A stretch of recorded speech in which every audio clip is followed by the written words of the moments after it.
Mr. Nayyar, I invite you on stage over here.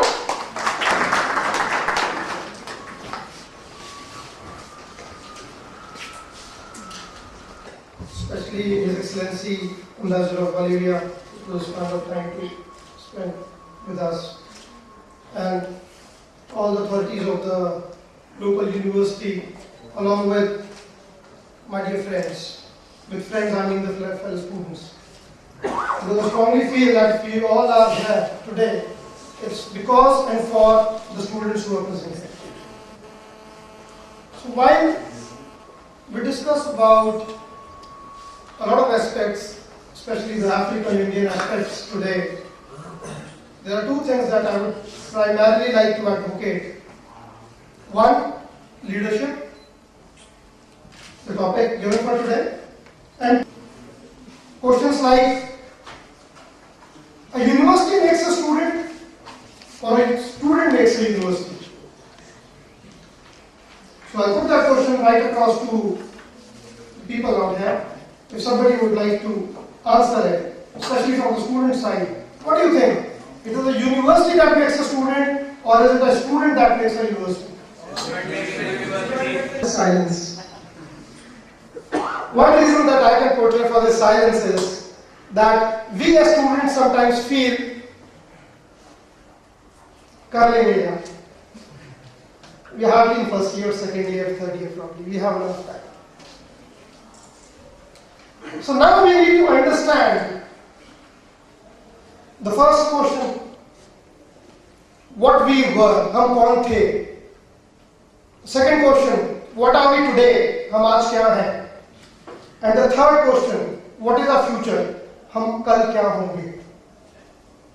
So when we talk about the first question, what we were, let me tell you, we are the people as Indians who have the concept of university to the whole world.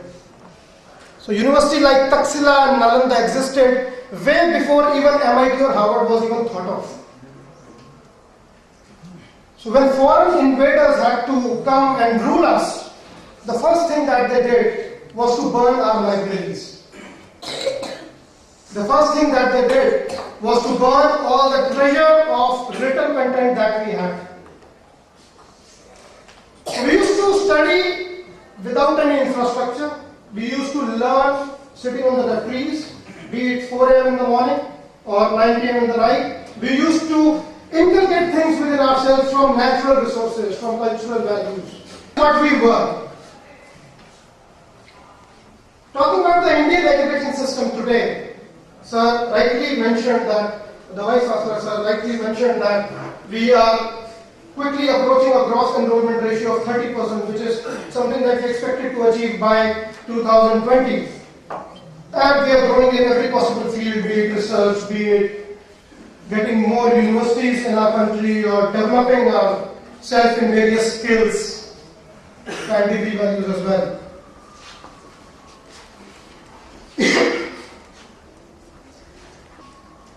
Second reason, somebody has taken a big challenge to begin such a large institution in a part of India where generally people are afraid to do something. And third reason, the name, global. I'm sure it means global and local. And if it means something else, I would like somebody to tell me about that. You're right. So global means global and local. Now the second question which I just said, what are we today? हम आज क्या हैं? We try and copy the West. We try and find shortcomings within our systems. We try and feel what all we have not got, rather than looking at the positive side of what we are today. We have beautiful infrastructures. We have very, very educated faculty. Let me clear it out to you that we are considered as the knowledge superpower of the world. We have proved that we are the highest number of producers of engineers, doctors, and all kinds of professionals in the world. And that is what we have to be in the future. So in the future, I want to see the fellow students. You know why I say fellow students? Because I feel learning is an ongoing process. Your vice chancellor, your teachers, all the dignitaries, myself, everybody is a student. Everybody is learning day and night. Today we have come here, we will learn a lot of things from you, you will learn a lot of things from us. So get your mindset right and get into learning and innovating. So how have we achieved this target when these Indians who are today the CEO of world's best companies, be it Apple or Google or wherever, when they used to study in their school in India, remember they used to come from government schools. And you can imagine, if government schools are what they are today, what would they be 30 years back? So in what circumstances they have done their education and how they have become the global leaders. So when we talk about leadership, the thing that comes to the mind is that there is no mental blockage that success people see. So when you go out and work like you've got everything in this world, and you just have to do one thing, you have to create. What is the first thing that is required to develop leadership skills in you? First thing that is required to develop leadership skills in you. Students, I want you to answer. Enthusiasm. Anything else? Determination. Okay. How many of you have a habit of dreaming? I'm sure all of you. Yes. But I'm not talking about boys dreaming about Katrina Kaif and girls dreaming about Hrithik Roshan. That is certainly what I don't want to ask you. Alright. So what I mean by dream is a dream about identifying yourself first. What are my personality traits? What is my characteristics? How do I have to excel? Which field should I choose? How should I work? What is my goal in life? Dream is the first step towards leadership. When you dream, you set standards for yourself, you set a target for yourself. And then you become a leader. There are some common qualities in a leader that you'll always find. Ultimately, you are somebody who has grown up in a society. So before it gets too late, that okay, maybe graduation first year, maybe ending your graduation, then masters, then shadi, and by the way, how many of you really think that you will get married with your own money? Yeah, these are small things in life, but they do matter a lot. So how many students think that they will earn and get married, and how many of you think that parents will get you married, investing in banquet halls and all? 90%, maybe more than that. You're waiting for somebody to come and give you a lot of money to enjoy your wedding.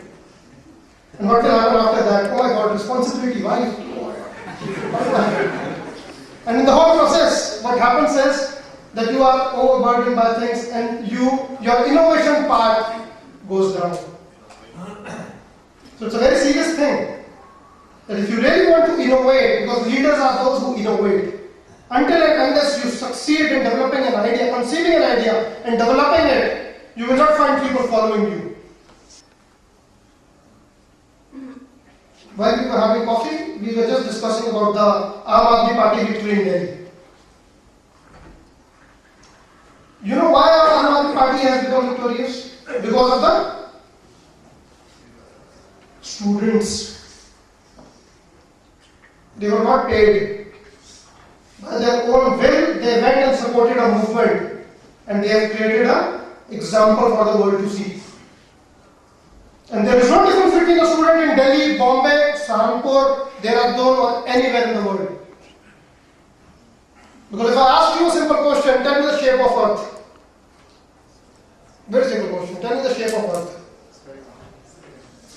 To prove themselves. So don't ever think that we cannot be leaders, that we cannot innovate.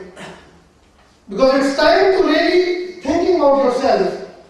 If I want to be a management graduate, how can I be the top management graduate in the country, a top management professional in the country? Your degree and your marks do not matter. I am the National Co-Chairman of Education Council. I should not say this, but I'll still do that. In 5 years of my law, I attended only 2 classes. You answer this situation. There is one particular thing that Indians have always had right from beginning, which is called Junoon. Go into the history books. We have lived with Junoon, we have faced death with Junoon, we have built empires with Junoon, we have given away empires with Junoon. But Junoon is something that has always been a companion of Indians. That's why whatever industry we get into, when we got into real estate, the whole world came to India to invest. When we went into IT, more than 50% of the world's population in IT became an Indian. When we went into sports, we went on, whichever sport we choose, we go at the top. Just like a word, but like a feeling. And then disturb your professors. कि sir ये क्यों नहीं हो सकता? Sir हमें कुछ नया करके दिखाओ. Make groups, do assignments, raise questions, and don't wait for anybody who would come to you and tell you, eat this good tea and you will be successful. That is never going to happen. There are no free lunches in the world. So it's only and only Western professionalism clubbed with Indian or Eastern value system, cultural system to come together and form a truly successful model of leadership and entrepreneurship and innovation. So you've got culture and value right from when you were born. As far as my African friends are here, I would also like to tell you that we have developed as a policy which is called International Student Mobility System, which is now going to take care of the foreign students who are coming to India, understanding their needs and also making sure that they are not used in different methods by any person for any personal gains. So all these things are happening very quickly, and it will be great if you all can also give your inputs and be a part of it. I'm sure I've collected your cards and will talk to you about all this in Delhi also, especially the president of the Association of Students, which is going to give me very good inputs on the same. So with this, I would like to thank the authorities of Global University and all my fellow dignitaries and friends for giving me this opportunity to have come here and speak, share my feelings with you. And the last message that I want to give before ending my speech is that Swami Vivekananda rightly said that when a pupil wants to learn, a teacher will come from anywhere. So if a student has that willingness to learn, you will get the teacher, you will get the resources, you will get success, but you should have the willingness to learn. So with this message, I would like to conclude my speech. Thank you so much.